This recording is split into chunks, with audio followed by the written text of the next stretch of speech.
नमस्कार दोस्तों, हमारे चैनल में आपका स्वागत है। आज हम बात करेंगे वीज़ा के बारे में। वीज़ा क्या होता है और कितने प्रकार का होता है और इसका कार्य क्या है। तो वीज़ा एक आधिकारिक दस्तावेज होता है जो किसी दूसरे देश में प्रवेश करने, रहने या रुकने की अनुमति देता है।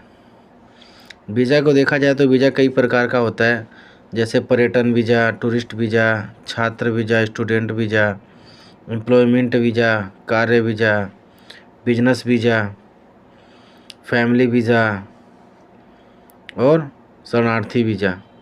तो आइए देखते हैं इसके बारे में क्या होता है। पर्यटन वीज़ा होता है जो टूरिस्ट प्लेस पर हम लोग घूमने वूमने जाते हैं, एक देश से दूसरे देश में जब घूमने जाते हैं हम, तो उसको पर्यटन वीज़ा लेते हैं, जो ये 15 दिन से लेके 1 महीने तक का होता है, जिसको टूरिस्ट वीज़ा बोलते हैं।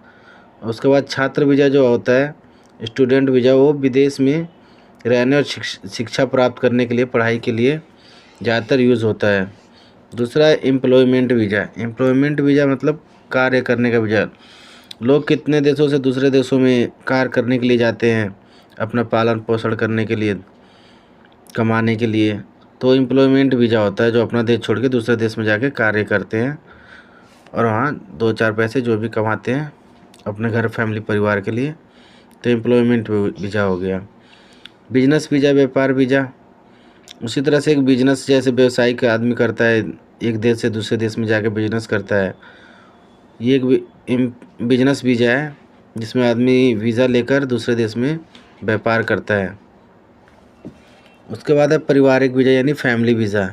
यह वीज़ा आपको अपने परिवार के सदस्यों के साथ रहने के लिए एक देश से दूसरे देश में जाके रहने बसने की अनुमति देता है।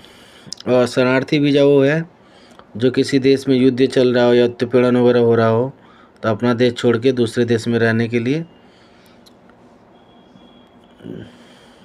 जो शरण देता है, उस तरह का भी वीज़ा होता है।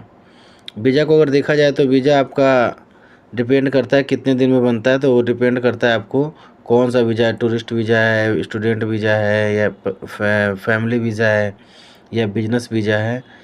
तो ज़्यादातर ये 10-15 दिन में इशू हो जाता है, बन जाता है। और जो वीज़ा इशू करता है, ये एम्बेसी भी इशू करता है, जो हर देश की अलग अलग एम्बेसी होती है, हर देश में होती है। जैसे इंडियन एम्बेसी हो गई, इस तरह से हर कंट्री की अलग अलग होती है। वीज़ा के लिए आपको एक पासपोर्ट चाहिए होगा, एक फ़ोटो चाहिए होगा आपका, और कुछ वीज़ा चार्ज होंगे, उसका पेमेंट वगैरह चाहिए होगा। तो ये थी जानकारी वीज़ा के बारे में कुछ।